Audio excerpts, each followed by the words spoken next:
Hello and welcome to Lavneesh Sir की class. This is Directorate of Education GNCT of Delhi's worksheet number 18, and it is only for 7th class students. It has taken from the subject science, and we will learn and understand the chapter nutrition in plants in this worksheet. So students, in this worksheet we'll also discuss the topic saprotrophs. सो आज की इस worksheet में हम जो nutrition in plants chapter है उसको तो continue करेंगे और उसमें टॉपिक समझेंगे saprotrophs. What are the saprotrophs? So without wasting our time, let's start and understand with me. Many fungi derive nutrition from dead and decaying matter. They are called saprotrophs.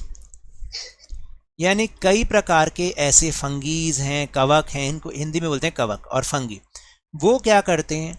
वो अपना nutrition किससे लेते हैं? Dead और decaying matter से, यानी जो खराब हो रही हो चीज़ें उनसे, या जो मरे हुए चीज़ें होती हैं जीव, उनसे वो अपना न्यूट्रिशन लेते हैं.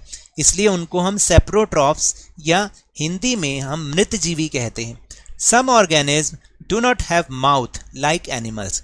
कुछ ऑर्गेनिज्म ऐसे भी होते हैं, कुछ जीव ऐसे भी होते हैं जिनका मुंह ही नहीं होता, जैसे कि और जानवरों का होता है. They are not like green plants as they lack chlorophyll and can not prepare food by photosynthesis. यानी वो जो हैं ग्रीन प्लांट्स के जैसे भी नहीं होते, क्योंकि उनमें क्या नहीं होता? क्लोरोफिल नहीं होता. और अगर क्लोरोफिल नहीं होता तो वो फोटोसिंथेसिस प्रोसेस नहीं कर पाते और ना ही अपना फूड प्रिपेयर कर पाते. अब वो अपना फूड बनाएं कैसे, अपना न्यूट्रिशन लें कैसे? तो इसके लिए वो जो डेड मैटर्स होते हैं, जो डेड ऑर्गेनिज्म होते हैं या डेड चीज़ें होती हैं, डिकेइंग यानी खराब होने वाली चीज़ें होती हैं, उनसे वो अपना न्यूट्रिशन लेते हैं. Let us find out what type of nutrients they need to survive and from where they get them. चलिए अब हम पता लगाते हैं कि किस प्रकार का पोषण वो अपने जिंदा रहने के लिए लेते हैं और उन्हें ये कहाँ से मिलता है.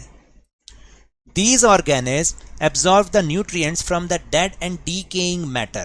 जैसे कि मैंने आपको बताया कि ये जो ऑर्गेनिज्म होते हैं ये या तो डेड या फिर खराब होने वाली सड़ी गली चीज़ों से ये अपना न्यूट्रिएंट्स, जो भी पोषक तत्व है वो लेते हैं. For example mushroom and yeast. Mushroom तो आप बहुत देखते भी होंगे, बाज़ार में भी मिलते हैं, लेकिन ये क्या है? ये एक तरह से फंगी टाइप ही हैं या ऐसे ऑर्गेनिज्म हैं जो कि अपने आप से उग जाते हैं. ख़ासतौर से रेनी सीजन में आपने देखा होगा इस तरीके से. और यीस्ट क्या होता है? जिससे कि ब्रेड बनती है.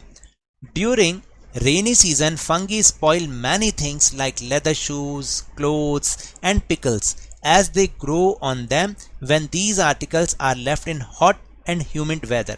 खास तौर से जो इस समय रेनी सीजन चल रहा है, ठीक है, अगर आप देखते हैं उसमें हम किसी चीज़ को खुला छोड़ देते हैं, खास तौर से जो हमारे पिकल्स यानी अचार होते हैं या जो लेदर की चीज़ें होती हैं ना, आपने देखा होगा उसमें वाइट से सारे स्पॉट्स आ जाते हैं. या कई बार अगर आपने ब्रेड को खुला छोड़ दिया, क्योंकि बारिश का मौसम है, गर्मी भी है और ह्यूमिडिटी भी है, तो इस तरह से हो जाता है. होता है या नहीं होता? यही फंगी है. हम बोलते हैं ना इसमें फंगस लग गया है. तो फंगी क्या चीज़ है? वो यही चीज़ है कि ये हमारी चीज़ों को स्पॉइल भी कर देती है, ठीक है. और लेदर शूज़ पे या लेदर की चीज़ों पे ऐसे वाइट स्पॉट वो क्रिएट कर देती है, क्योंकि वो उस पर ग्रो होना शुरू हो जाता है. तो इस तरीके से ये क्या करते हैं? ये डेड और डीकेइंग मतलब खराब होने वाली चीज़ों से अपना न्यूट्रिएंट्स एब्जॉर्ब करते हैं. So now will move on question answer section. So question number 1 is write the name of some useful fungi. जो हमारे काम आते हैं, जैसे मशरूम, उसकी हम सब्जी खाते हैं और उसमें बहुत न्यूट्रिएंट्स भी होते हैं. और यीस्ट, जिससे कि ब्रेड क्रिएट होती है, ब्रेड बनती है यीस्ट से. And question number 2, write some ways in which fungi are harmful to us. और कुछ ऐसे तरीके बताए जिसमें जो फंगी होते हैं ये हमारे लिए नुकसानदायक भी होते हैं. जैसे fungi create harm bye spoiling food, destroying timber etcetera. यानी ये जो है हमारे फूड को ख़राब कर देती है, टिम्बर को यानी लकड़ी को भी ख़राब कर देती है फंगी, ठीक है, उसको नुकसान पहुंचाती है. And fungi can cause disease of crops, life stock and humans. और आपको पता है जो फंगी होती है ये ह्यूमंस में, और जो लाइफ स्टॉक का मतलब पशु में और फसलों में भी बहुत सारी बीमारियाँ पैदा कर देती है.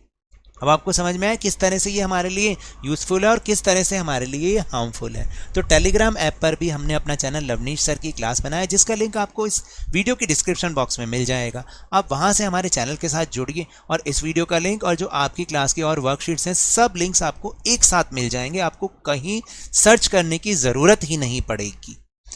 So now that's all for this worksheet. अगर मेरे इस तरह समझाने से अब आपको समझ में आने लगा है तो इस चैनल और वीडियो को लाइक कीजिए, शेयर कीजिए और अगर आप नए हैं ना तो सब्सक्राइब भी कर दीजिए। But remember, whenever you will go outside please wear your mask, और जब भी आपकी टर्न आए कोरोना की वैक्सीनेशन जरूर लगवाएं, क्योंकि कोरोना को हराना है और जिंदगी को एक बार फिर से सुहाना बनाना है। इसी उम्मीद के साथ थैंक यू।